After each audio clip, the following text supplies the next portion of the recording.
things to do. Number one, respect one another. If there's no respect, there's no marriage.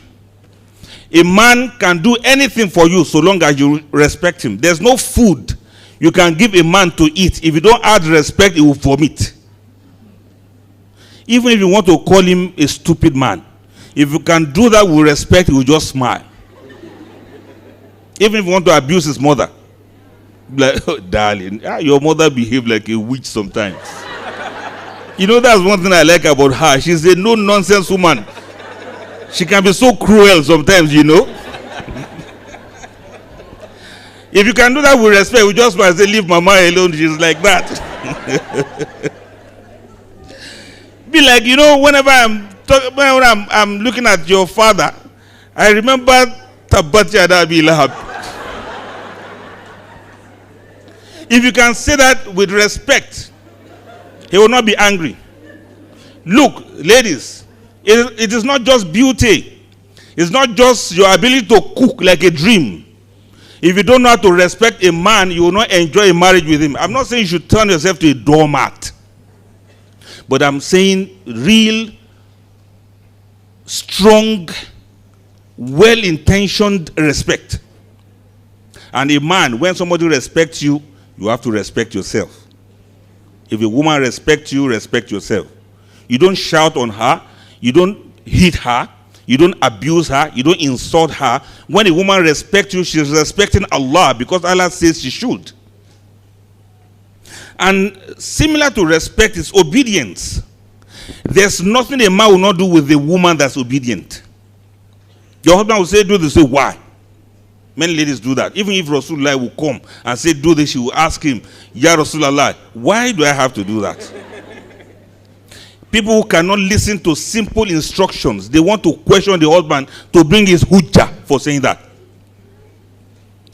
Many of the women that you see have problems because of lack of obedience. Lack of obedience. You got to learn how to obey. It doesn't remove anything from you. In fact, in my own opinion, it takes extra maturity to be able to obey. It takes extra humility to be able to obey. It takes extra wisdom to know that obedience is what can only be done by people who are intelligent. You don't gain anything from being disobedient. I'm not saying that, well, you have to, do this and that kind of thing. But simple obedience. Your husband says, I don't like that. You don't have to ask him to prove it, that he doesn't like it. You don't have to ask him to show you the hadith that says he shouldn't like it. He just doesn't like it, and that means he does not like it. Some ladies will be that, well, I will never apologize. After all, what did I do wrong? No! You don't know how marriage works that way. And the same thing goes to brothers too. If a woman is obedient, then you should fear Allah more, because she's obedient to Allah through you. You don't command her to do what she cannot do, or put a burden on her that she cannot bear. Because she should be obedient, you begin to commandeer her. Hey, sit down there. Why are you looking at me? Don't talk. Keep quiet. Shut up. Sit down. Stand up. Sleep. Die. Stop breathing. Then you just begin to back orders like that. No. A real man doesn't enforce obedience. You earn it. If you are obedient to Allah, your wife will be obedient to you. Unless if she wants to offend Allah. And you don't give somebody a task she cannot bear. You know that she's going out. She may not come back till 5 p.m. If there's traffic, maybe about 6 p.m. And you'll be like, look, if you don't get back to this house by 4 o'clock, consider yourself divorced. Ah! What is there now? What is there? Menene. What is it? What is it, Mr. Husband? Many of them you see will behave like a lion. He wants to, what? No, it doesn't work that way. And I'll tell you how it works. The third one is commitment. I've mentioned respect, obedience, commitment. You have to be committed. Marriages can be very tough sometimes. If you are not committed, you will always quarrel, you will always fight, you will always find fault, you will not know any peace. You have to be committed because you have to know that this is the one you've got for now and you got to make it work. You have to be committed because anybody that's going to be gold will have to pass through the furnace. It takes special heat, a lot of heat, hot water, before the tea bag can let out the flavor.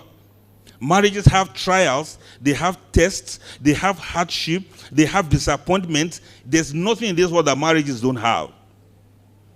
But if you are committed, there are certain things you will know that this is just a passing phase. It just happens. For example, 0 to 5 years, there will be serious quarrels. At least on 2 occasions, you will feel like divorcing one another. From 6 to 10 years, there will be serious problems. You will regret marrying each other. You'll be like, who put me to this? Subhanallah. It's until after 10 years before you can say you are now married. Do you understand? Meaning that 0 to 10 years, you are just still learning to balance up. So if you are not committed, you may not last the first 5 years.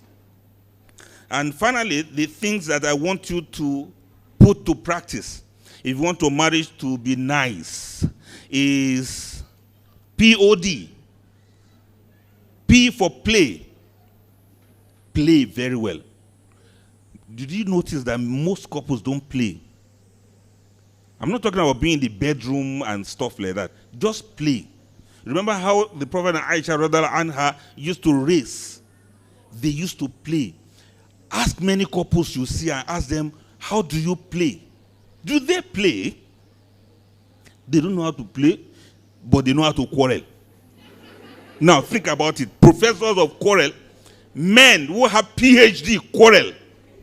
They don't know how to play with their wives. They don't know how to sport. They don't know how to make her laugh. They don't have any games. They don't have any of, just relaxation. If you don't play, you always have problem. Learn to play. Nice plays. Games. Honestly, if you don't know what to do, even video games, husband and wife, do it together. Many couples don't do these things. If you say, what of Ludo game? They say, no. They say it's haram. Nah, it's haram. What of playing card? Nah, it's haram. Okay, which one you want to do now? No, it's not all plays that are haram. Honestly, in terms of marriage, some fiqhus will forgive you. Just play, husband, just play and sweat. I've been going around some people's homes.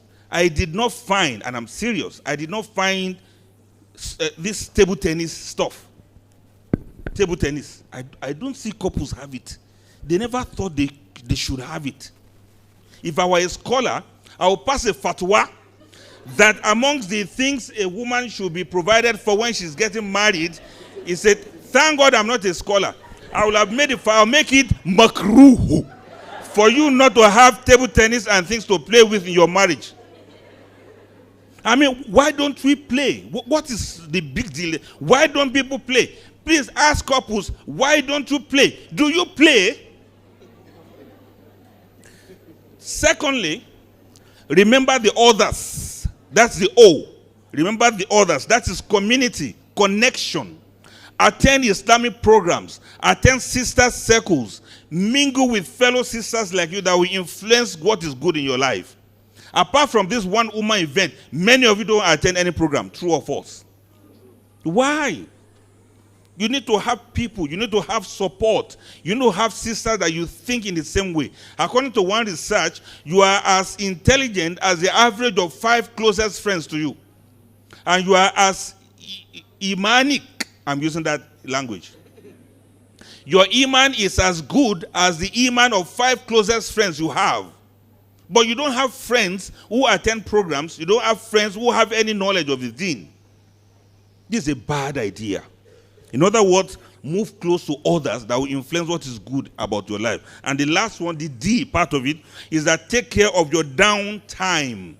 Downtime. What do I mean by this? Time to sleep. Time to rest. Time to relax. The downtime is when you unwind, you switch off all phones, you switch off the TV, and you are just by yourselves, husband and wife. You just like chill.